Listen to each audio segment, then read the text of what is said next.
Divers in the ocean thought that the Mariana Trench would be the last quiet place on Earth. They were wrong.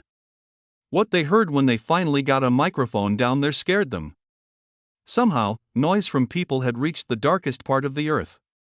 The way sound moved was changing because of plastic pollution, and animals were making sounds that no one had ever heard before. Something shocking was found in the 23-day tape. Scientists think we may have broken something that can't be fixed. All the proof is on those tapes, ready to be heard. A rope was dropped into the Pacific Ocean by the crew of the HMS Challenger in 1875. They thought they would finally find the bottom. But the rope kept going until it hit something more than 26,000 feet below. The world of science was shaken by that event. They had just found a place that was so deep that it looked like Mount Everest. More than 1,100 times the pressure at sea level is there. That's the same as having an African elephant stand on your thumb. No person could make it through. It's also impossible for a normal submarine to live. This was the first sign that Earth still had secrets to hide. There was no way it was going to give up. Deep below the ocean floor, at a depth of about 36,070 feet, there is a place called Challenger Deep. It's the deepest spot on Earth that we've found. The water is just above freezing down there, and it's always dark. Sunlight. It never comes. Still, life goes on. Microorganisms can live in the chemically rich mud. The hunched snailfish are even stranger because they live almost 27,000 feet below the surface. Scientists think that's pretty much it. Even these strange things can't handle the crushing pressure below that. Mackenzie Geringer, a deep-sea expert, said that they think that's the farthest fish can change. After that line, things get easier. There are microbes and living things that look a lot like things from other worlds. And people have been there before. On April 2019, researcher Victor Vescovo took a submersible deep into Challenger Deep and made it to a depth of 35,153 feet. He thought he would find peace, wonder, and maybe even a new life. He found plastic, like a candy wrapper or a bag. No one knew for sure, but it was there, at the deepest place on Earth that people know of.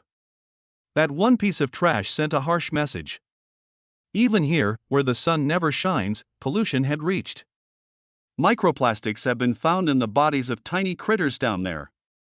Geringer said that people change these places before we even know what's down there. The ditch doesn't stay still, though, it moves. The Mariana Trench is a battlefield for tectonic plates. It's a rough place below the surface because one plate pushes under another. In July 2016, there was an earthquake with a magnitude of 7.7 close to the trench. Buildings would fall down if that happened on land. It made low rumbling sounds that could be heard in the depths. The geological tremors may have been the cause of some of the strange sounds that were heard before. It's not just rumbling. It talks with low moans and noise that can't be heard. Oceanographers didn't understand what strange low-frequency sounds were for years until they noticed that some of them were probably the trench itself moving and cracking. People who study the trench used to think it was quiet. A kind of graveyard under the water. Then, in 2015, NOAA chose to put that idea to the test. A high-tech hydrophone microphone was dropped all the way to the bottom. They didn't hear nothing. The sound didn't stop. The ocean is very deep, and the noise never stops there. Some of it made sense. Some of it was people. And that scared them. It took crazy mechanical skills to make something that could last down there. The hydrophone had to be able to handle more than 16,000 pounds of pressure per square inch. Putting an elephant on a postage stamp is like that. With great care, the team put ceramic sensors inside a metal sphere. But if you drop it too quickly, it could still break. So they dropped it at a speed of 5 meters per second. It took more than 6 hours to get to the bottom. One bad move, and it would get smashed like a can under a tank. It worked. The microphone stayed in Challenger Deep for 23 days, from the end of July to the beginning of August 2015. More than 1,000 hours of sound, or more than 500 gigabytes, were gathered. But getting it back was a different fight. There were typhoons, problems with the schedule, and the equipment was always at risk of being lost. The cutter Sequoia, a U.S. Coast Guard ship from Guam, didn't go back to get it until November. After waiting for 3 months in complete darkness, the microphone had been hit by winds and pressure that went all the way down to the surface. They spent more than $500,000 on the mission, but what they got back was worth a lot more. Robert Giac, the lead scientist, said that when they opened the data, there was a strange mix of nervousness and joy. After 23 days of recording sound from the bottom of Challenger Deep, the team thought it would be quiet, but when they played it back, they heard a lot of noise. The first thing that shocked them was hearing the sound of a storm almost 36,000 feet below. Late in July 2015, a huge Category 4 storm with winds of over 150 miles per hour went through the area. But from the bottom of the ocean, the hydrophone caught every sound of its rage. The sound wasn't short, sharp bursts or gusts, but a deep roar that got louder. That went on for days. For the scientists who were listening, it sounded like a monster woke up and growled. Like the trench itself creaking under the weight of the storm above, as one person put it.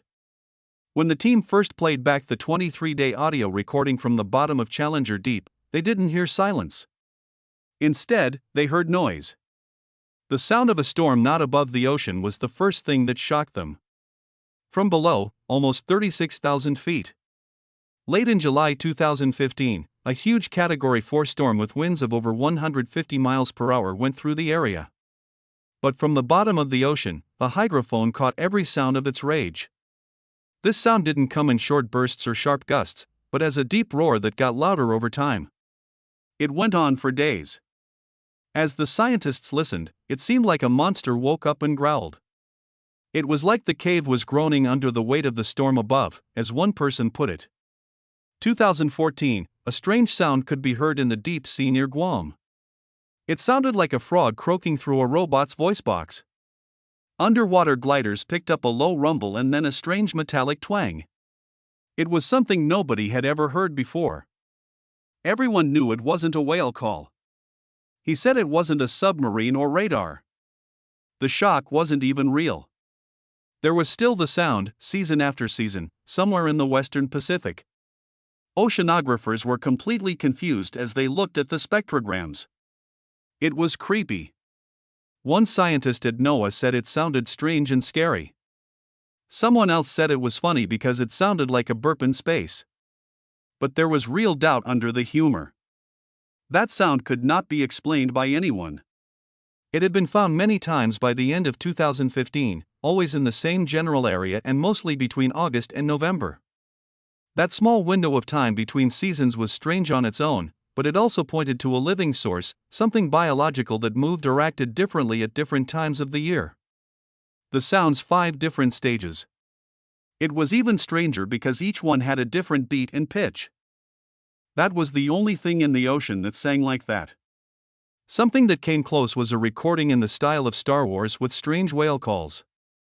Still, this one didn't look like any known species. At first, it was very low, around 38 Hz. Then, it went up quickly, finishing with a strange twang that reached a peak of about 8,000 Hz. Unusual sounds like that couldn't be made by a machine. Oceanographers began calling it the Western Pacific Biotwang in 2016. There was still no proof of where it came from, but some people began to think it might have been baleen whales. The sounds weren't made by a machine. They had a beat and were biological. They didn't come from under the water or deep in the ditch. They came from not far below the surface. Also, it's interesting that those same seas were known for bride's whales, which are shy and hard to find. That don't often get close to ships. There was a good chance that they were there during the recording season, but bride's whales had never made a call like this before. It was almost too strange. Then there was the big break in 2018. Scientists on a study ship were recording the twang calls live. Right at that moment, they saw bride's whales close by. This took place over and over. Not only were the whales moving through, they were also making noise. The patterns were the same while the records were being made. It was proven that the sounds were coming from the same place. No more guessing, the whales had been coming to the surface. The proof was finally there. By 2019, most experts were sure. The strange noise that had been heard in the Pacific for years wasn't made by aliens, subs, or monsters in the deep sea. What they were singing was a whale song, a strange, complicated, local version of a bride's whale call. It could be a call to mate. Perhaps a sign of social contact. No one was sure. They knew this sound had never been recorded before. Not in the Atlantic or the Indian Ocean. Only this group is here. It was like a small language. A small group of whales in the Pacific Ocean sang to each other. We don't study much. The biotwang was so strange for a long time, not only because of the sound, but also because no one spoke about it for years. Bride's whales are known for being tough to study. They don't jump like humpback whales do. In their migration, they don't move in big, regular groups. They are private, in the tropics, and not often seen. It was almost 10 years before they were linked to the strange call. Even once it was known what it was, the sound didn't feel quite right. Some scientists even said how creepy the sound was at first. It didn't sound like the beat of anything I knew. That's why it was so strong. It made us realize how little we know about the ocean. It's been years since someone first heard this strange, loud, and repeated sound. What else is down there that we haven't heard yet? As soon as people knew what the biotwang was, they came up with a lot of ideas about it. There was a lot of talk on the internet. Some experts even went along with it without making a fuss. The idea of hidden military tests was one of the first things that people thought of. It sounded too artificial, too sharp, and off. Forums were filled with reports that the U.S. Navy was testing some kind of very low frequency, UHF, communication system, or may have even been keeping hidden bases underwater. Down in the Pacific. People said that the fact that the twang sounded metallic proved that it couldn't have come from an animal. Lots of people believed this, and NOAA had to say in a statement that there were no naval activities connected to the sound. No one was stopped. Conspiracy sites were still busy. Some people said they saw UFOs in the ocean. Some people were sure that alien subs were watching us from the trench's deepest parts. It was the kind of story that would keep you up late. And people didn't just think of robots or aliens. A different group of people thought the twang was a word from a huge, living thing. Pretty quickly, the talk turned to the old 1997 bloop. That creepy sound coming from below. Some people used to think it was from a sea monster bigger than anything we've found. It turned out that the bloop was just moving ice under the water. Once the mystery started, though, no one cared about the truth. Everyone jumped on the bio sound when it came out. This could have been our second chance. Maybe the water was finally showing off a huge animal. Some cryptozoologists said the sound was just too loud. Whales in the wild couldn't do that. They said this could be proof of a species we don't know about. Not a blue whale, but something bigger. Something very old. It's possible that the strange metallic echo in their eyes came from a huge room inside the beast, like a huge sinus cavity humming through the water. The sound made me think of science fiction. But lots of people liked it. Online news sites and newspapers ran with it. The news asked if a new sea monster had been filmed. People were interested because it was all so exciting. When scientists finally found a whale that made the sound, some people still didn't want to let go. What if it wasn't all whale? What if there was still something else down there? Then came more ideas. Some people thought it might not have been a whale at all, but something quite different, like a huge squid. Scientists thought squid were completely silent for years, but some people thought maybe that wasn't true. We might have never heard of a species in the deep sea making long calls that echoed. Others went even further and said it was the sound's high-pitched part, which is around 8 kHz. They said this could be coming from a bioluminescent animal using a sound-based language we don't fully understand yet. Some people thought of alien technology or at least alien biology when they heard the bio sound.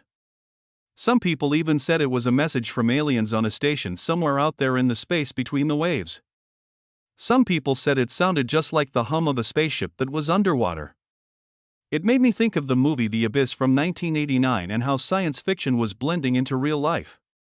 There was even one cryptozoologist who said the closing of the biotwang couldn't be biological. He said it was the kind of sound that shows the ocean still hides things that are stranger than fiction. That one quote was shared over and over. People who were already interested in the deep sea became even more so. A different group of ideas wasn't about monsters or aliens. They were about something much scarier and closer to home. Environmentalists started to wonder if the noise might have come from normal animals whose lives we had hurt. How would you feel if whales changed their calls because of all the trash we've put into the sea? Some people thought that radiation, heavy metals, or plastic trash had changed their bodies and made their voice cords different. People were interested in the idea of Frankenstein whales, which were broken animals whose sounds now sounded like strange machines, even though there was no proof. The biotwang was used as a warning in a few campaign pieces. What we were hearing down there was so strange that we couldn't even understand it. Maybe we were to blame. There was a chance that we couldn't change the water back. There was no doubt that the truth was stronger. The sound most likely came from a certain kind of whale. It could be a bride's whale or something similar, but the stories kept going. Scientists were able to explain it, but the internet still stuck to its old forms. There are still people who think there is a cover-up. Some people believe that both of these things could be true. Whales are involved, but so is something much bigger that is just beyond what we know. A strange sound called the Western Pacific biotwang was finally explained in 2024, almost 20 years after it was first heard. It wasn't done by a person at all. Computer programs called AI were used to break the code. Scientists at NOAA had been collecting sounds from deep in the Pacific for years. They had gathered over 200,000 hours of underwater sound, which is enough to play nonstop for 22 years. That much is too much for anyone to ever listen to in their whole life. Researchers have been puzzled by the sound that was first heard in the Mariana Trench area since it was first recorded in the early 2000s. It sounded like a sci-fi laser and repeated in the distance, but it wasn't clear where it came from. They wondered if it was man-made, alien, or some kind of creature from the deep sea that had never been found. Things changed in 2024, though. The NOAA team worked with Google's AI for Social Good team to turn all that sound into data that computers could understand. They made use of a neural network. The kind of AI that finds trends in huge amounts of data to learn. First, they turned the sound clips into spectrograms, which are sound pictures. After that, known whale calls were used to teach the AI what a biotwang looks like in this way. That's when things got interesting.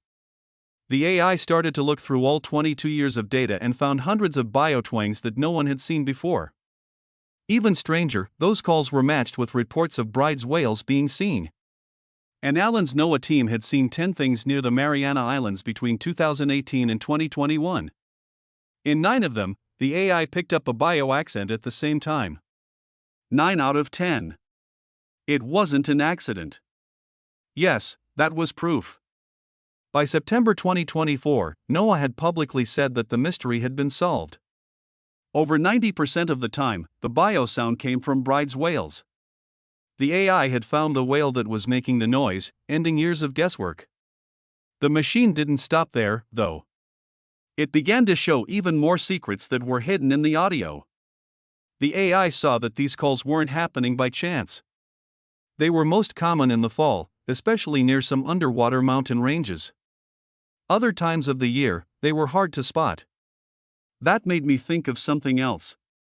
It's possible that these calls had something to do with trends of migration, mating, or feeding. The thought stuck with them. That bride's whales used the biotwang as a long-distance warning to let other whales know they were there, even across miles of empty ocean. Whales used it to stay in touch in one of the world's quietest and most remote places. It was kind of like Marco Polo for whales. It was hard to understand what it meant. This species may have developed a sound that could cut through background noise over whole ocean areas. And we only got it because a machine helped us hear better.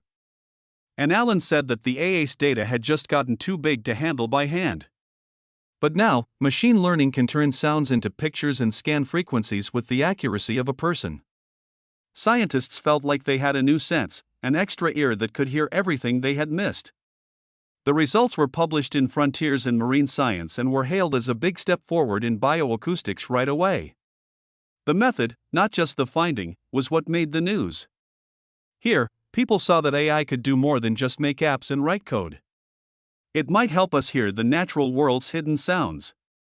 Alan said that without this technology, they might have stuck around guessing for another 10 years and not gotten close.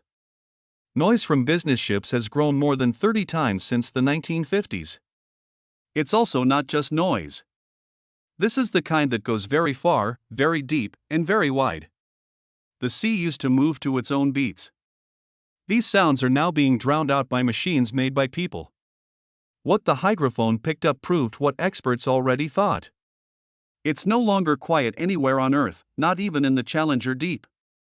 That's not all that will happen, either. Low-frequency sound is very important for animals like baleen whales. They use it to hunt, stay alive, and find each other. Now, in some parts of the water, the noise from ships is so loud that it sounds like whales talking. It would be like trying to speak to your child while a freight train is speeding by. That's how things are getting for sea life all the time. A fight to be heard or to hear about danger before it's too late. One scientist said that hearing the engine of a ship from 7 miles up was like getting woke up. A lot of ships go through Guam, which isn't far from the trench. It's so cold and dark down there that you can hear us coming even though it's not light out. It's not just ships, though. Another cruel invasion is military radar. 17 whales were found stuck in the sand in the Bahamas in March 2000, while the Navy was training there. Brain and ear autopsies showed that they had bled to death. It was the strong sonar blasts that were meant to find subs that hurt them. Those sounds can be louder than 235 decibels. That's loud. Not only did they confuse the whales, they also made them swim too fast to the top, hurting or killing them inside. At first, the Navy said no. They said it was true. They were killed by the sound. That event changed the rules. But people still get stuck in similar ways all over the world. In 1996, in Greece. On the Canary Islands in the year 2002. These aren't one-off situations. They're alerts. There's also another danger. Look for oil and gas. It's not a quiet job. Seismic airguns send out huge sound waves deep into the ocean floor to look for oil. The noise is made at the same frequencies that whales use to hunt and talk. That would be like trying to hear a whisper through a bomb going off. The bride's whale, which is in danger, will die if this happens. They need sound to stay alive, find a mate, call their young, and find fish. They might not eat if they can't hear. Their legs might go away if they can't call. Scientists worry that the noise from the drilling rigs in the Gulf of Mexico is already making it harder for them to stay alive. A 23-day recording at Challenger Deep even picked up the clear sound of an oil air gun blast, even though it was far away. The team was scared just by the fact that it got to the pit. There was no noise. Not a single spot is left alone. Even trash made of plastic is beginning to change the sound that you hear beneath. In 2019, someone on a deep-sea dive saw a plastic bag float at the bottom of the trench. Big pieces of plastic floating in water are making scientists wonder if they could reflect or spread sound. Plastic itself doesn't make noise. Making fake echoes or adding weird textures to the sound of the sea. Microplastics are being eaten by things that live 36,000 feet below, but no one has really looked into it yet. One kind of amphipod had plastic inside its body. We find ourselves more the more we look. Some of the plastic that deep comes from paint chips and some from fibers. It's all made by people. All of this is a part of a fake layer that is growing and wasn't meant to be there. It's not just what we see or hear now either. We're going in that way. Every 10 years, the noise level in the ocean goes up by about 3 decibels. That's twice as much sound energy every 10 years. That adds up to the 32-fold rise that scientists are already seeing in many places after 50 years. It's getting too much. The stress. Losing your way and not being able to talk to anyone adds up. Sound smog is what some marine scientists are calling it now. It's not beautiful, it's dangerous.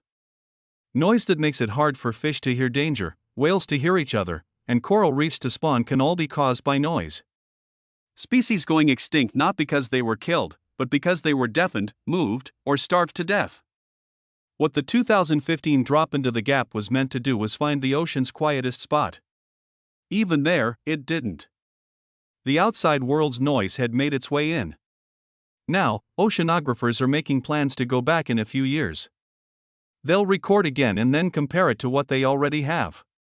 If it gets stronger, they'll understand what's going on. It would be great if it was quieter. But digging in the deep sea is coming. More shipping is also a good thing.